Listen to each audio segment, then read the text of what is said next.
We spend so much of our lives tying our worth to what we do and what we provide.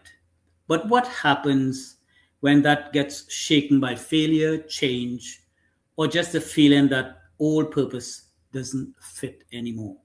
Will Newman, our guest today, is a licensed alcohol and drug counselor who helps people untangle that, rebuild from struggle, and find a new way forward.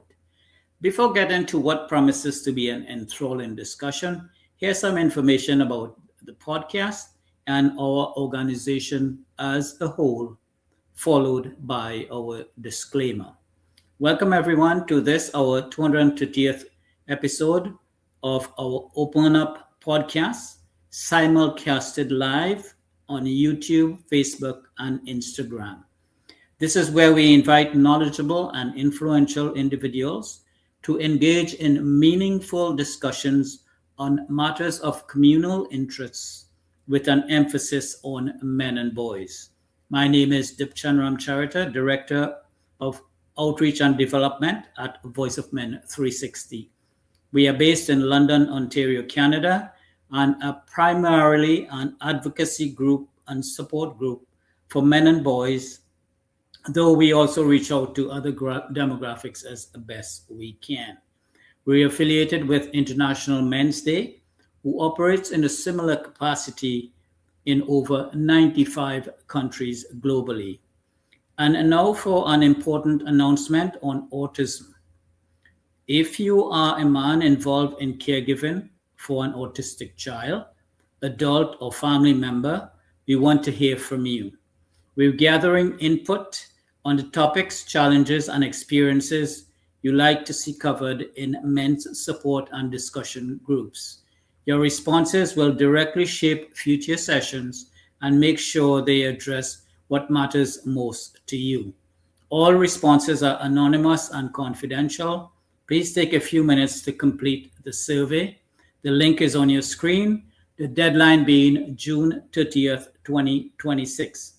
Your voice will indeed help to build the support that caregivers actually need. The link is again on the screen, as you can see. So please take the time and engage. Now for our disclaimer. Just bear with us for a second. We would like to remind everyone that Voice of Men 360's mission is always delivered in good faith with the intent of peaceful harmony for all. The views and opinions shared by the participants are those of their own and do not necessarily reflect those of Voice of Men 360. Please know that our content is not a substitute for professional, medical, or therapeutic advice.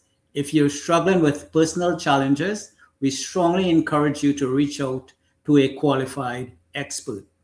For questions or concerns about today's episode or any of our content, feel free to email us at info@voiceofmen360.org. Now, it's indeed time to welcome our special guest. It's a pleasure to have you on here, Will. Why don't you get us off the blocks with an introduction and including some background information on your life experiences, including any that may have propelled you towards the current path you're on. Welcome to the show, Will. Thank you for having me. Yeah, so my name is William Newman. I am a licensed alcohol and drug counselor in the state of Minnesota. I began my journey as a drug and alcohol counselor about 4 years ago now. Before I was a corrections officer for the state of Minnesota, and I was actually just very unfulfilled with that job, and just for the longest time had a very difficult time finding out why. But so recently, about last year is when my most current journey started, I would say. I had recently taken a position with a treatment center as a manager of the residential treatment center. Right. And to me, I thought it was going to be really fantastic opportunity, and it probably could have been, but I was the whole time pretty understaffed. I committed myself for long hours. Um, I let many other aspects of my life fall by the wayside. I had lost quite a bit in the process. I lost a significant relationship of mine through overcommitting myself to this job because I thought that this was something I needed to do, and it was the way for me that I thought I could achieve what I thought I needed to achieve, and it's what I thought success was. And then what ultimately ended up happening is I had to step down from that job for my mental health. But it didn't end there. I ultimately ended up having to be hospitalized, Wow. for suicidal thoughts. And that was actually really the low point of my life. And in the process, I started journaling. And so previously, a couple years prior, I had attended a seminar on utilizing the hero's journey for personal growth in conjunction with narrative therapy. And I had been creating journaling prompts for my clients since then. But then when it was me going through the process, I began journaling. And as I was doing so, I was trying to put the pieces together, figuring out like what went into the situation I was in, how I was going to rebuild myself afterwards. And through the process, I actually had a fantastic time researching more on how to further incorporate the hero's journey into personal growth using not just narrative therapy, but existentialism and Prochaska's stages of change. And then, in the process, that really created the foundation of my work. So what started out as for me as being overworked in a position that I was giving too much to and letting just kind of destroy my mental health and my relationships in the process, I began trying to build something meaningful. And so from there, that's when I created Sword and Stone Counseling to try to, help others work through rebuilding pieces of themselves, their identity post crisis, kind of rediscovering what it means to kind of live life and discover purpose. Excellent. Well, obviously, you have had your fair share of challenges. A thing that I admire about the whole process with you is that you've bounced back and you've made something positive uh, happen coming from that. Kudos to you for achieving that in the process, helping so many people who are in crisis. So that's something to be thankful for all of us, and something I'm sure you're happy about from your own perspective. Now we have many people tie their self worth to what they achieve and what they Mm-hmm. can provide for others, which is fair enough. That's seem to be a normal thing to do. How do you Right. help people separate? Someone help separate who they are from what they do. Mm-hmm.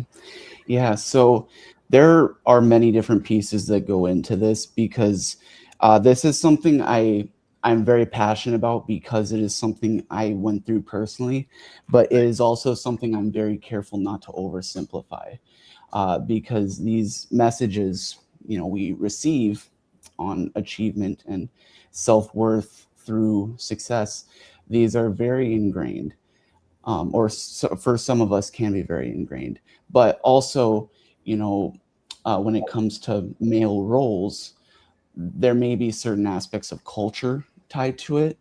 And so it's avoiding saying, hey, this piece of culture is wrong. And so it's about looking at, okay, what what do you what is your perception of your self-worth tied to what you can achieve or what your success is, and where do you receive these messages?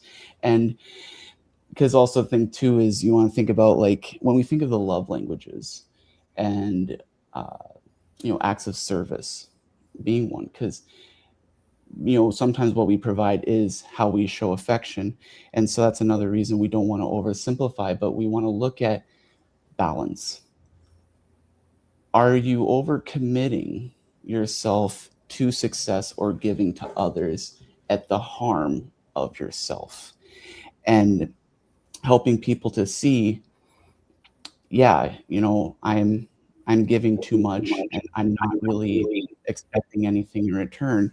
I'm really destroying myself in the process.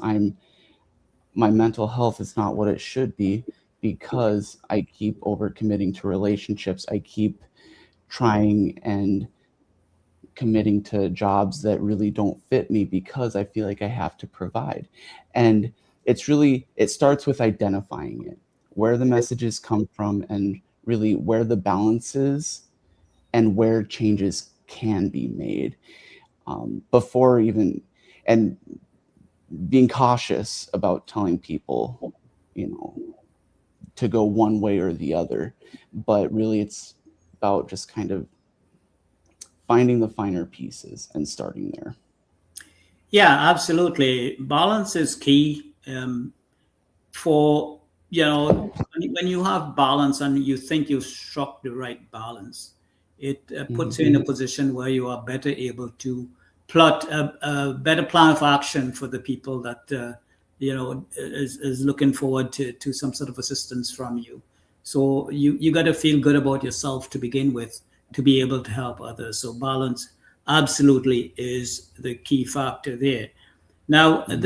this is something I guess is pretty common, and it deals with failure. When a client comes to you feeling like they've failed in career, relationships, health, etc., what's the first step you would take to stop that one event from defining their whole identity? Mhm. Yeah, so when sometimes when we fail, we have this overwhelming urge to tie that into our identity. Like in my work in substance use, for example, Right. think of the individual in active addiction.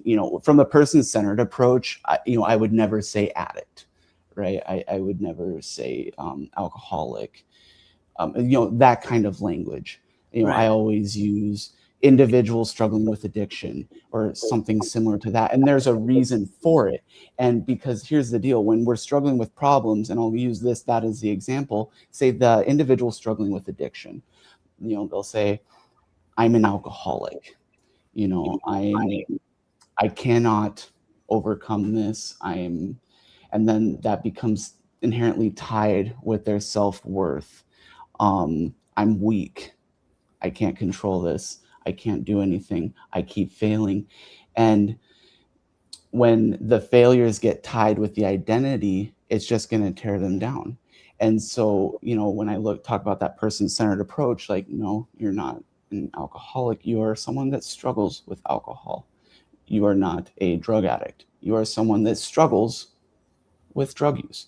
And that's all about separating the person from the problem.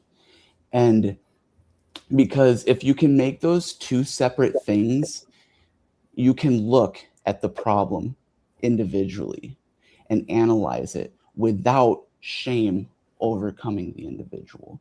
Because when you can do that, you can actually make changes. When they're so intertwined, the shame brings the person down and it just becomes a self-perpetuating cycle. But that first step, that very first important step, is taking it aside and separating it. No, you are not a failure. You are someone that has experienced a setback. Okay, what now? So that's really where I typically start. Yeah. So would you say that instead of defining oneself as, as you say in the instance, for example, an alcoholic, Would you say that the idea of letting them know, well, hey, it's not so much that you're an alcoholic as opposed to you struggle with alcoholism. How do you Yep. think that has helped them galvanize, if that's the word to use, themselves forward from a position of defeat that they seem to be experiencing?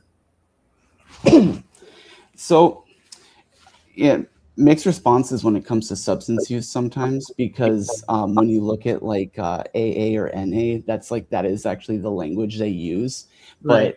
But I think what I see more now uh, is like more in recent years is more individuals opting for that person-centered language, and they do feel that it is more strength-based, and they feel better about themselves looking at it.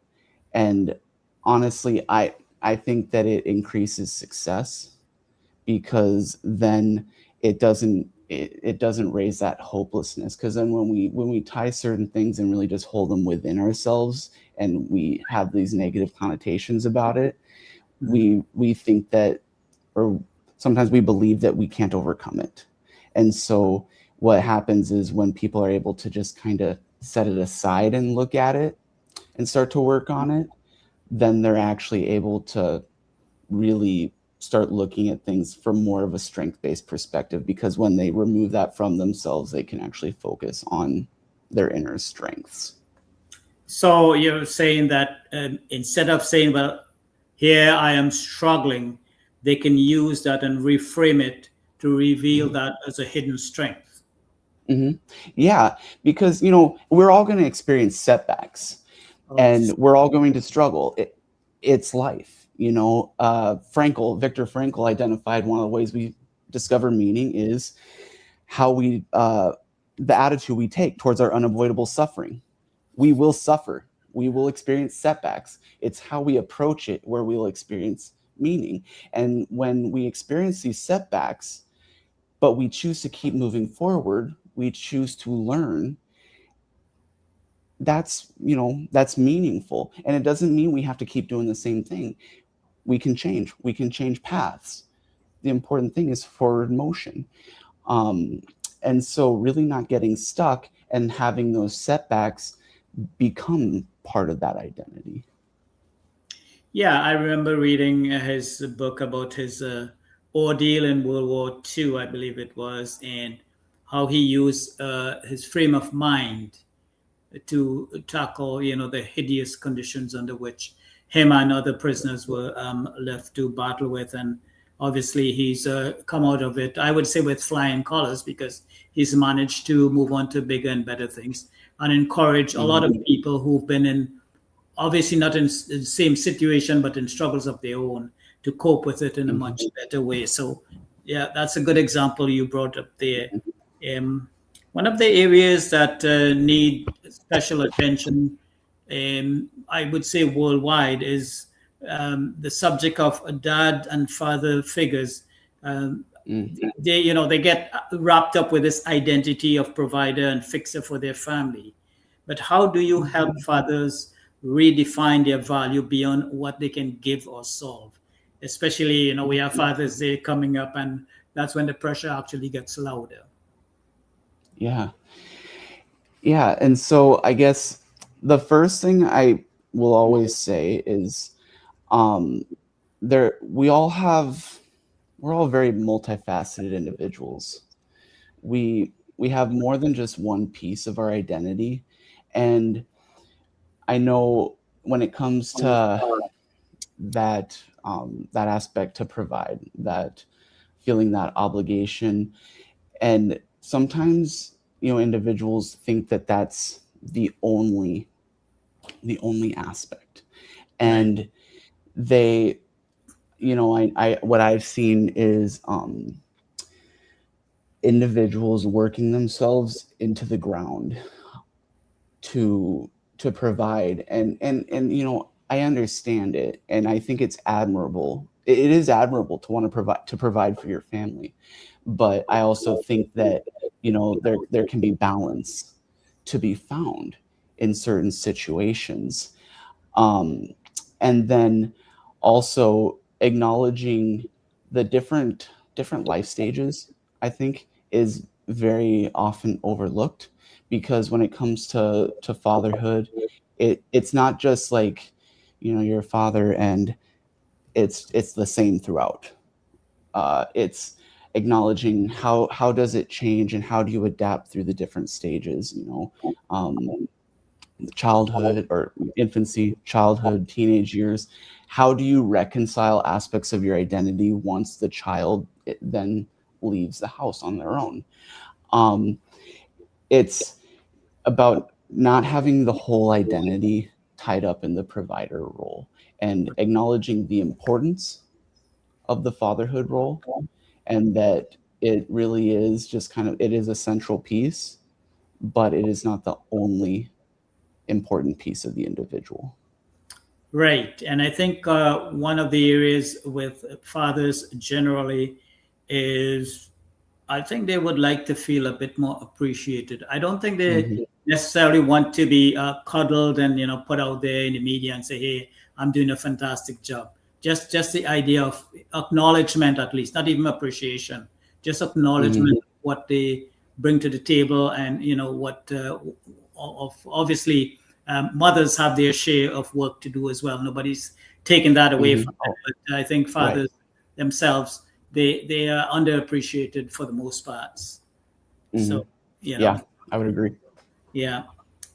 We had earlier a similar discussion on when with people feeling as a failure, but when it comes specifically when somebody feels like their old goals no longer fit, like the roles, how do you get them to discover a new sense of purpose? Like they're just sort of arbitrarily going along in life without any direction, without forcing quick answers. Yeah. Um, so, like one thing that I touched on earlier was, looking at failures not as failures, but as setbacks, and honestly, potential pivot points. And sometimes when we look at goal setting, and I think I just talked about this with someone recently too, it's sometimes we regurgitate certain Right. goals because we think they're important, because people tell us they're important. And something I experience in substance use treatment, I'll sit with someone, I'll try to work them through goal setting. It's like, all right, what are your goals? To be sober. Yes, absolutely. And, I want that for you. But then how are you going to get there? I'm just going to be sober. Okay.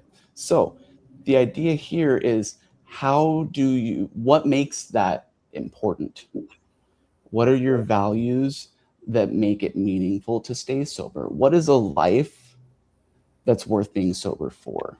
And so when it comes to, experiencing setbacks, finding those pivot points, redefining our goals, it we need to evaluate what's actually important. What we've been seeking just because we're told we should be seeking it, versus Right. what we actually think is important. Um, I'll give an example. Like when I was in that manager position, right? My dad has been a manager my whole life, and he's never pushed that on me, but he's always been that. And so, that was my like inherent idea of what success was. And so I always strove for that. And I strove for it even when everything told me I needed to walk away from that position. But then when I finally stepped down and back into a counselor role, that's when I really was reminded, no, this is where, my meaningful work really is. It's working with people. It's not, this management work. It's communicating with people and walking with them on their journeys. And so that's what's important to me. It's not the management stuff. And everybody's is going to be different, but it's about identifying what's important and what's not. Yeah, that's a good point. And I know we've spent considerable time talking about failure, past experiences and whatnot. But I want to specifically ask, what's one question or one exercise that they can start doing from now, like today, to start shifting perspective? Mhm. So if you look at the problem you're experiencing, when was a time that your life was not dictated by this problem? What this does is it really highlights those periods of strength in our lives, because when we're experiencing setback, we're struggling with setting it aside, that becomes our world right now. That's who I am. That's where I'm struggling to set it aside. This is where I'm at now. But if you can look at, no, in the past I was successful in this. In the past, this problem did not define my identity. In the Right. past, I was able to do this. It gives us the ability to look back and be like, no, I do have strengths. I do have abilities. This is a period in my life. This is one setback. This is not the whole. This is not every experience I have. I am a capable person, and this is one experience.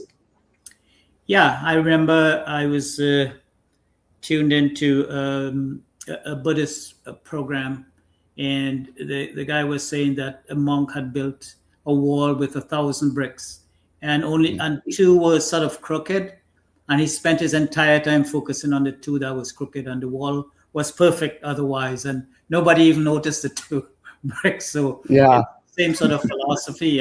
People tend to focus on what's wrong, and they have so much more that they have offered in the past or continue to offer, and they don't even right. acknowledge it for their own themselves. I guess that's human nature.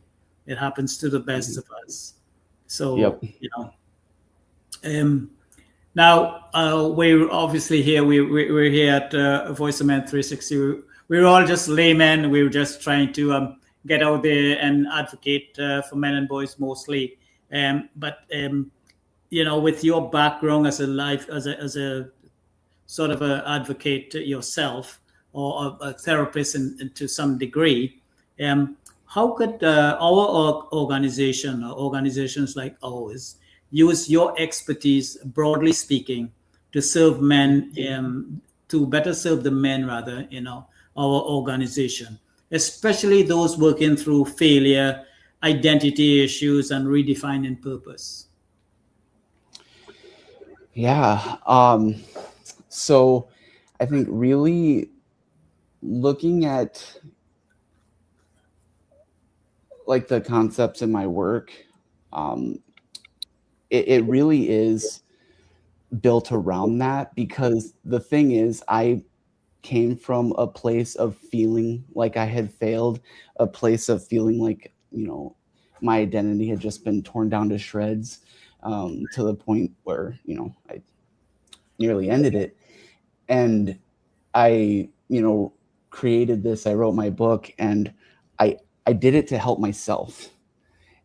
So it's really tailored to redefining setbacks and reorienting oneself after these experiences. And so I think just kind of, guiding people towards that, and, encouraging individuals to see that the heroic strength that they possess, that, heroics don't mean superpowers. It never had to be. It doesn't mean it has to be extraordinary feats of strength. I talk about the everyday hero uh, quite frequently in my work, and what that means is it's the everyday individual that faces struggles, and they're faced with that decision to turn back and move forward, and they keep moving forward, whatever that means. Yeah, especially with the advent of social media, a lot of people, unfortunately, compare themselves. Like people generally, when they use social media, for example, they sort of glamorize their lives, and other people looking in find they can't achieve that standard or status, and that Mhm. discourages them, and they think they're the only ones who are down in the dumps.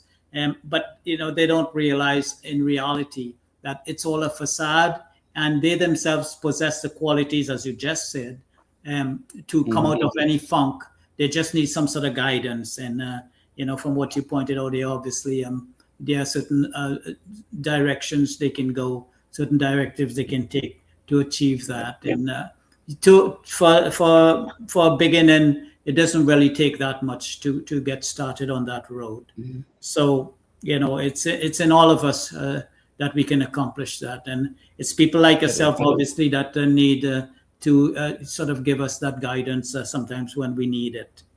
Now, here's a bit of a fun part. We come to a sort of a rapid fire. I need a one-word response from you for the following. Okay.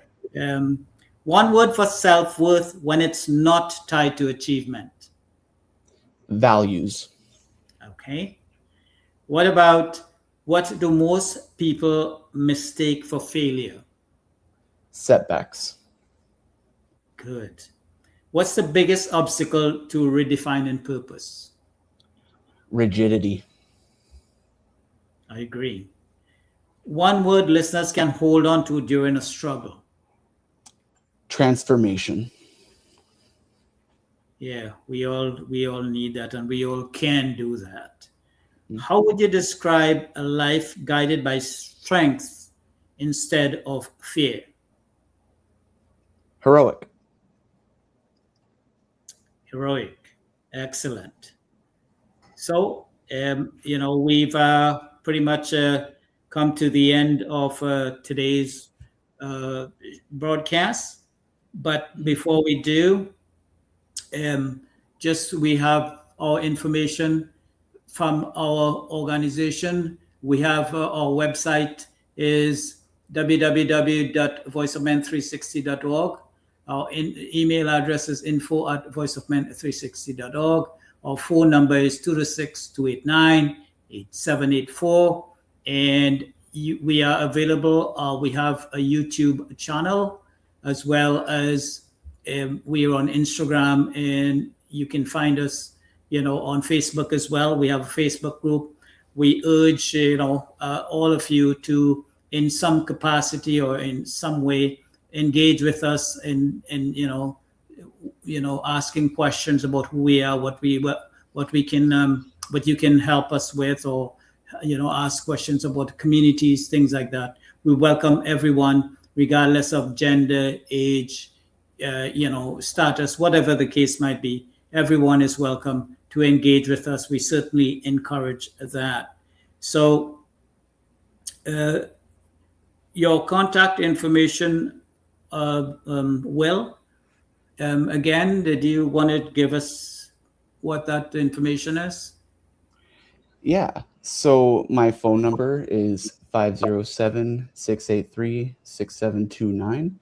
My email, william@swordandstonecounseling.com. And my website is swordandstonecounseling.com. You can find everything related to my services there. I love that name, Sword and Stone. It's different, and it really catches the eye. So really nice. Right. Yeah. So, well, we've pretty much at the end of our podcast for today. To our guests, licensed alcohol and drug counselor Will Newman, thank you so much for sharing such honest and meaningful insights with us today on identity, failure, and finding purpose. And to everyone listening, thanks for being here with us. If this conversation at all hits home, take one of these questions with you this week and see where it leads. Just a reminder about we have an autistic program that we want to share with you for family members who have for anyone who has an autistic family member. We're collecting your input to shape Men's Future Support Group. So the link is on your screen. The survey is anonymous, confidential, and open until June 30th, 2026. So please get engaged. This would be something that would be very good for the community at large. So from all of us here at Voice of Men 360, see you next time. Cheers.